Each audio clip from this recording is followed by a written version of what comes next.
ele continua na análise, falando acerca de Anaximandro. Veja o que ele diz aqui, 546 a.C., aluno de Tales, pai da filosofia ocidental. Então localiza Tales então como de fato o pai da filosofia ocidental, né? Uma ruptura com essa forma de pensamento oriental.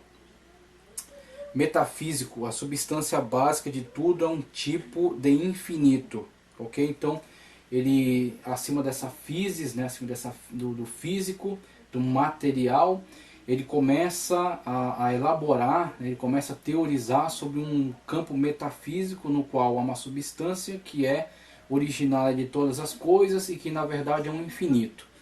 Não pode ser totalmente definida, não pode ser totalmente adstrita, né? Ela escapa à possibilidade de teorização, de definição. Então ele começa a estabelecer então, essa forma de pensamento no qual há um ambiente que não conseguimos investigar totalmente. Né? Então um ambiente metafísico, acima do físico, né? Para além do físico. Veja só.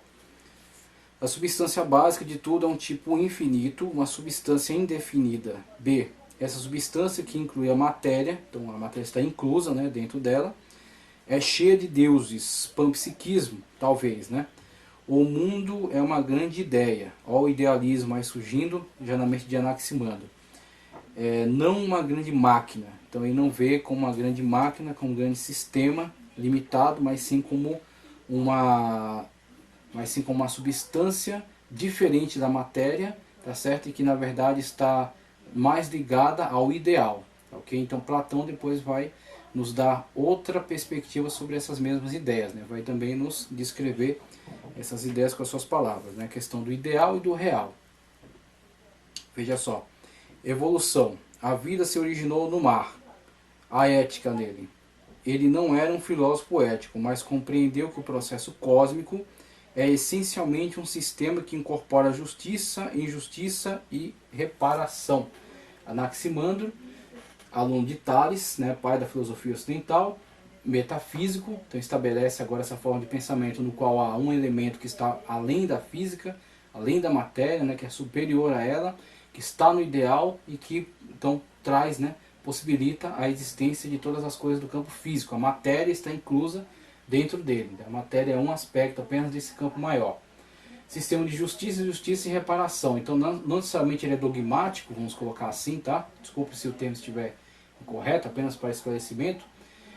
Não tão dogmático como Xenófanes, que foi também crítico em relação à tradição anterior, mas ele vê sim no próprio sistema cósmico, que está submetido a esse campo ideal, que é esse material que está na verdade incluído dentro de um conceito maior, tá certo, de metafísico.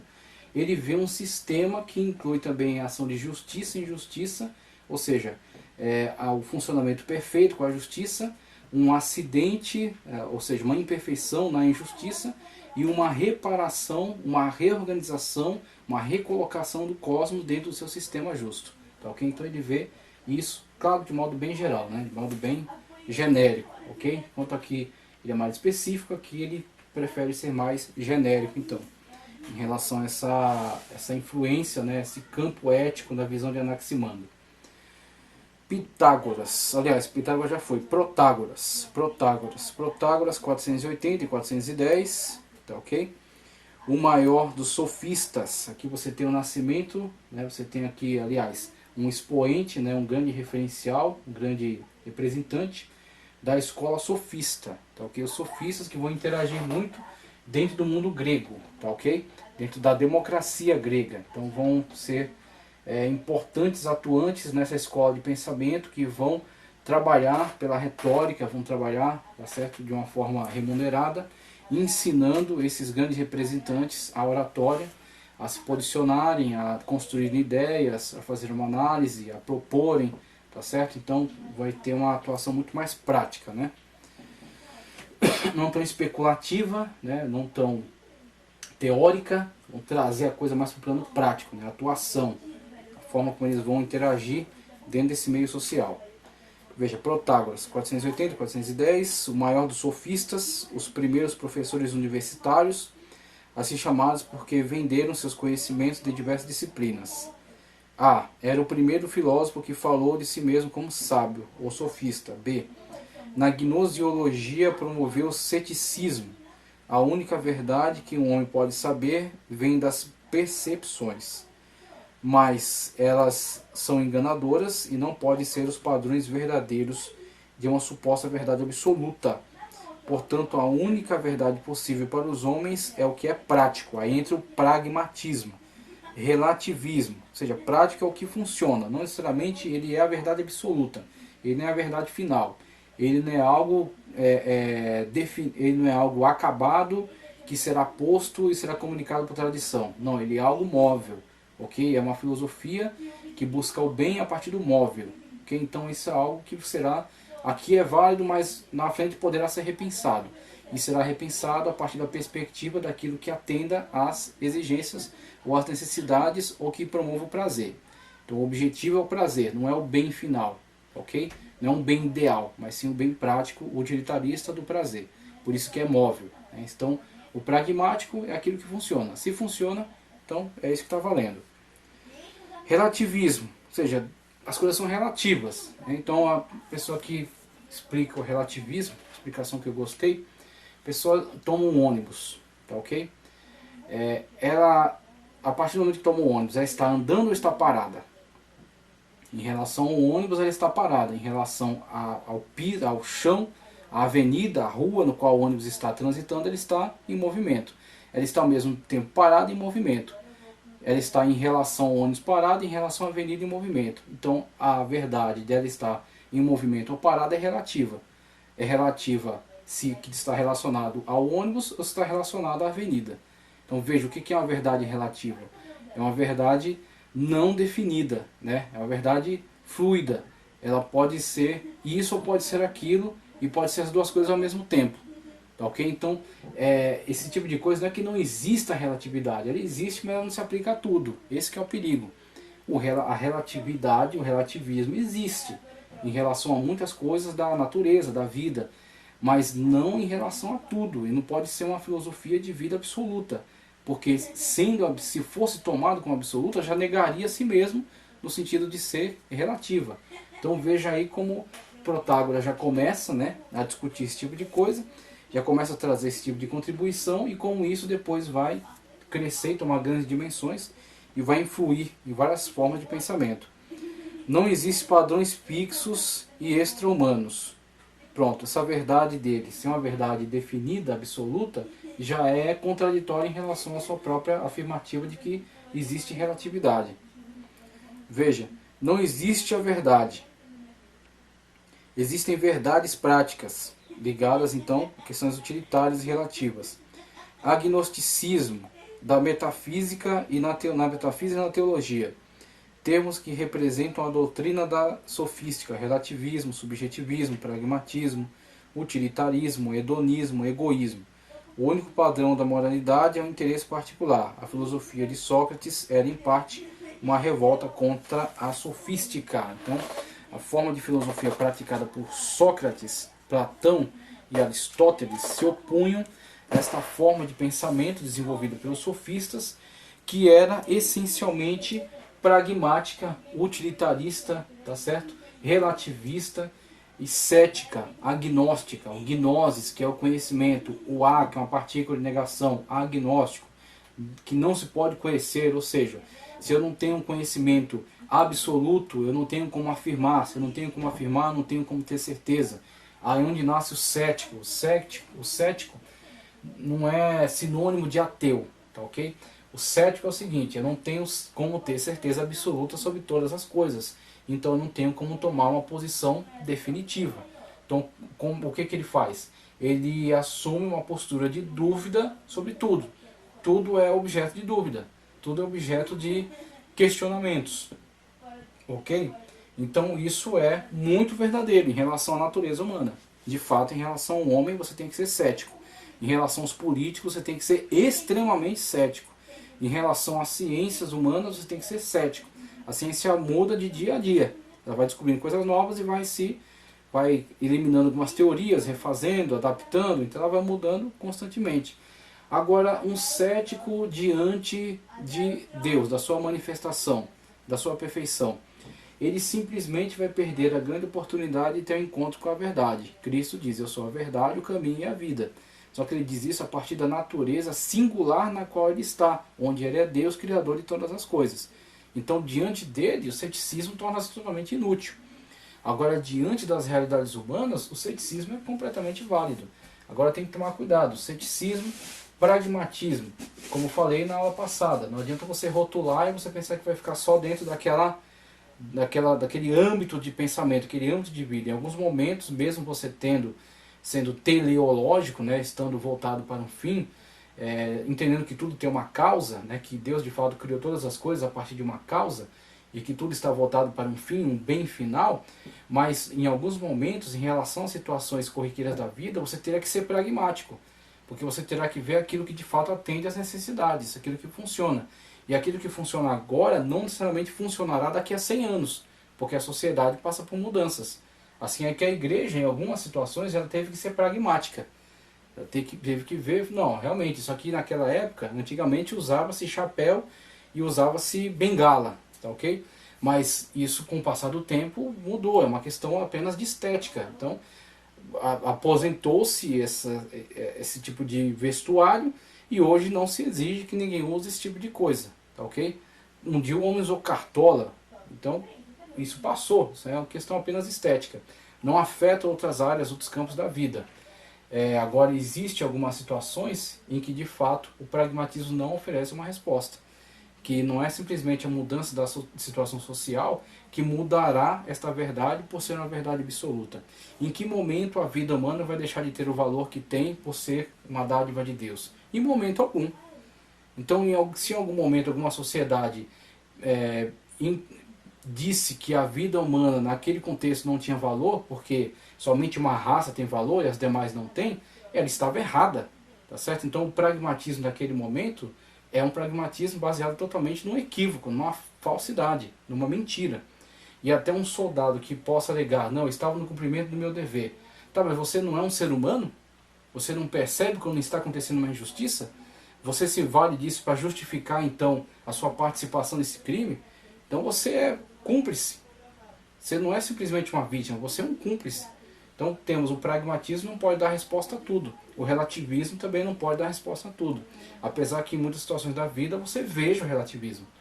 Então em relação a, por exemplo, culturas. Cultura brasileira. Aqui no Brasil você tem determinadas formas de hábito. Né? Hábito de vestuário, hábitos de comportamento. Mas se você for para Papua Nova Guiné, você tem uma outra sociedade. Qual está certa? A brasileira ou a de Papua Nova Guiné? Não necessariamente essa esteja certa ou esteja errada. Simplesmente são formas diferentes de viver e de ver a vida. São culturas diferentes. Agora, todas elas têm que ser submetidas ao escrutínio, né? Submetidas ao juízo de critérios universalmente aceitos. Por exemplo, tanto no Brasil como ali, tem que se respeitar certos padrões de vida, se respeitar certos valores universais. Mas algumas coisas que são particulares e que não afetam esses valores universais não são necessariamente certos ou errados, mas hábitos daqui e hábitos dali. Tá, okay? Então são relativos. Nesse aspecto são relativos. Mas o relativo também não explica todas as coisas da natureza. Então em algum momento o relativismo tem que ceder a algo que é absoluto. Tá, ok? Então temos essas questões aí, temos esses pensadores que de fato influenciaram o surgimento da filosofia, tá ok? O surgimento da filosofia grega. E aí eu parto aqui para outras contribuições que vão também nos esclarecer mais acerca de tudo isso, tá ok? Então eu quero fazer algumas leituras aqui que vão contribuir no nosso entendimento, para que nós possamos olhar de uma forma mais cuidadosa aí para todas essas manifestações do pensamento humano, tá? Eu quero trazer algumas contribuições, sendo a primeira delas História da Filosofia. O livro História da Filosofia. Veja aqui. O livro História da Filosofia, para falar acerca do nascimento da filosofia grega, tá ok? Eu quero ler aqui na página 21, o livro História da Filosofia, editora Nova Cultural, tá? Quero fazer a leitura aqui a partir da página 21, para condensar isso que nós temos falado aí sobre essas mentes influenciadoras e o início da filosofia grega.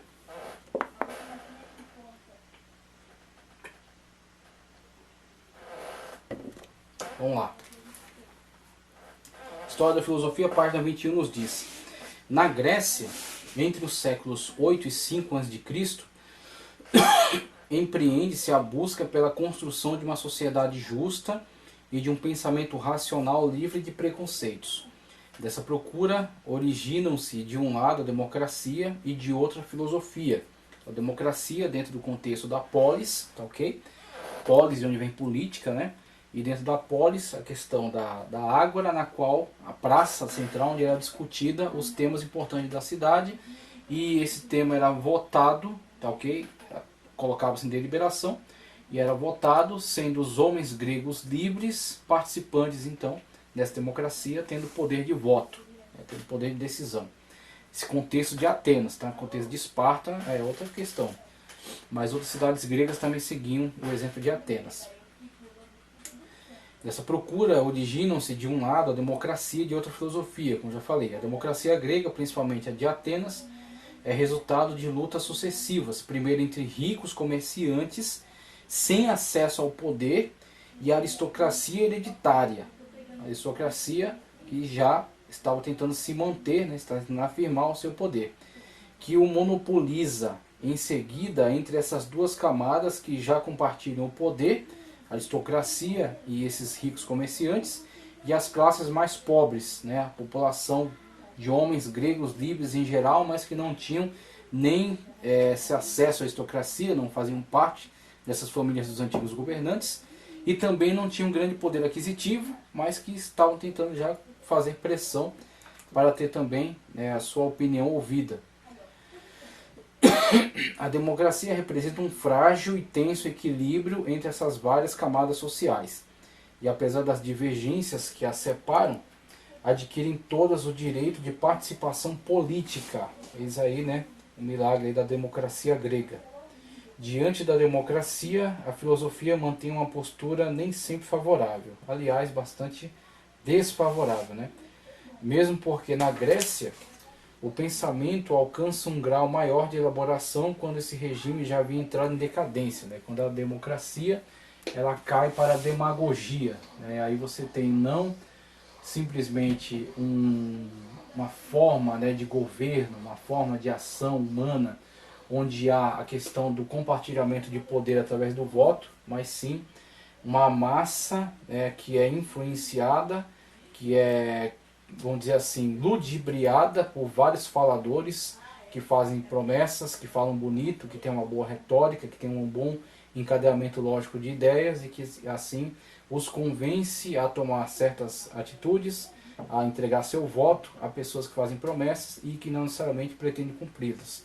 Então você tem aí a degradação da democracia caindo para a demagogia, o que nós temos visto nos nossos horários eleitorais, né, ao longo dos períodos de votação.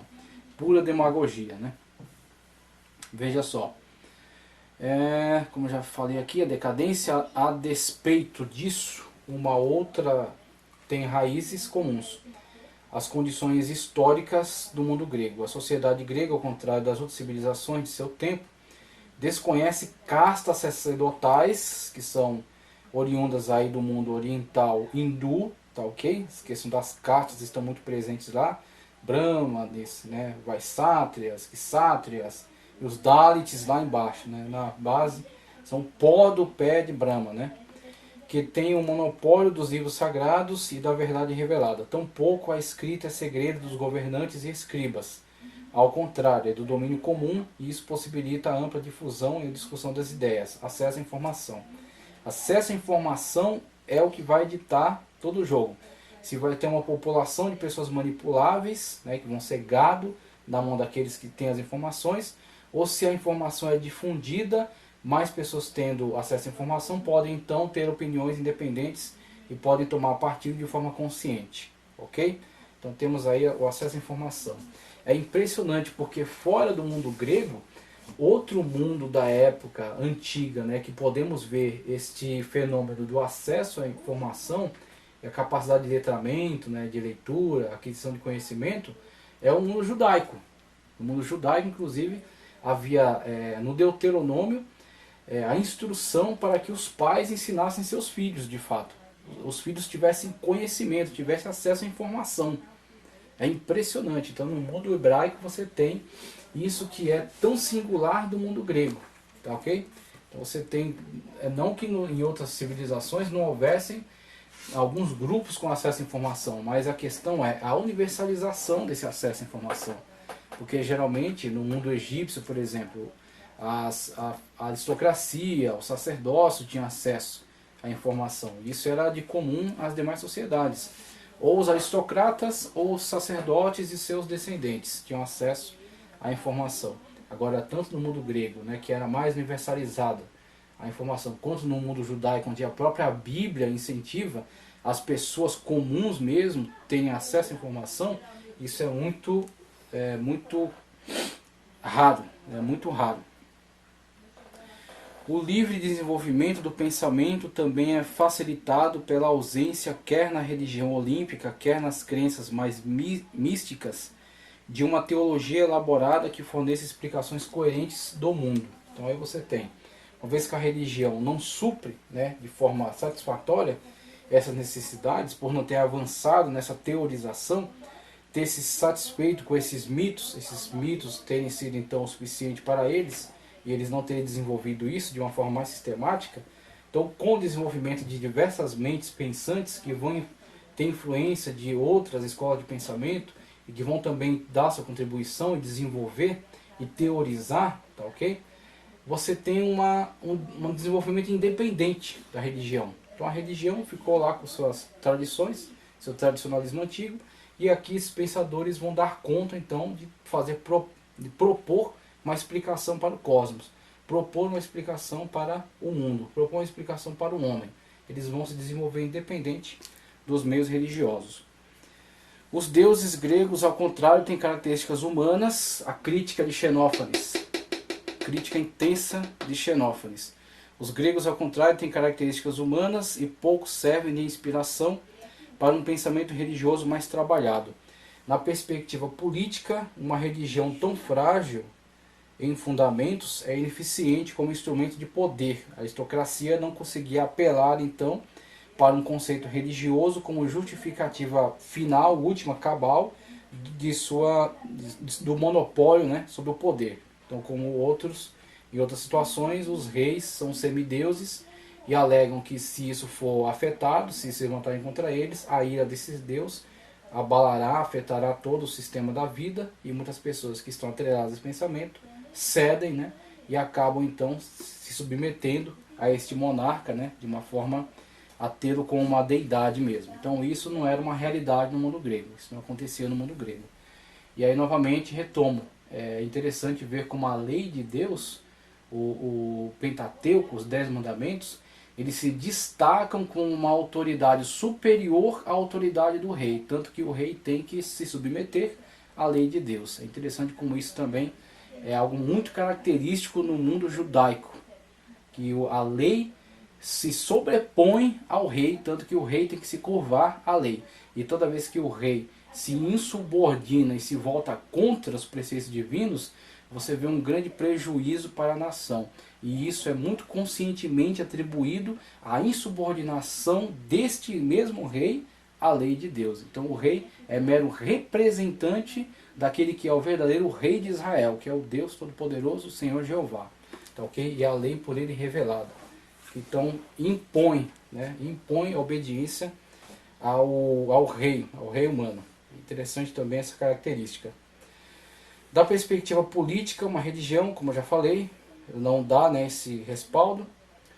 Desta maneira, já no período homérico, a ideia de rei divino desaparece, cedendo espaço para que a política e o governo se tornem cada vez mais um assunto e uma atividade essencialmente humanos. O homem seria definido mais tarde por Aristóteles como zoon politikon, isto é, animal político, e a reduzida dimensão das unidades políticas do mundo grego contribuiu para o surgimento dessa concepção dessacralizada de política. A Grécia Antiga não é um império cujo domínio se estende a vastas regiões. e a diversas comunidades. Ao contrário, cada comunidade é uma cidade-estado autônoma, com dimensões de um pequeno município. É bem provável, porém, que cada polis tivesse sua organização própria, embora oficialmente todas seguissem o modelo de Atenas.